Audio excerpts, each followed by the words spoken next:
అండి, నేనైతే మొన్న మార్కెట్కి వెళ్ళిన. అదే మొన్న కాదులేండి, ఒక 2 నెలలు అవుతుంది కదా నేను సరుకులు తెచ్చుకొని. ఒక 3,000కి తెచ్చుకున్నాను. సో నాకు 2-3 నెలలైనా సరే ఇంకా ఏమీ అయిపోలేదు అనమాట, ఒక్క తెలవాయి తప్ప.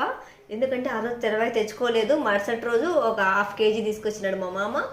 సో ఈరోజు ఏదో చికెన్కి మటన్కి తెలవాయిలు లేవు కదా, ఎట్లా మనము బయటికి వెళ్తున్నాం సాయంత్రం తెచ్చుకుందాంలే అని ఒక్క 20 రూపీస్కి తెమ్మన్నాను. 20 రూపీస్కి రావమ్మా, 40 రూపీస్కి వస్తాయంట. 40 రూపీస్కి తెప్పించుకున్నాను.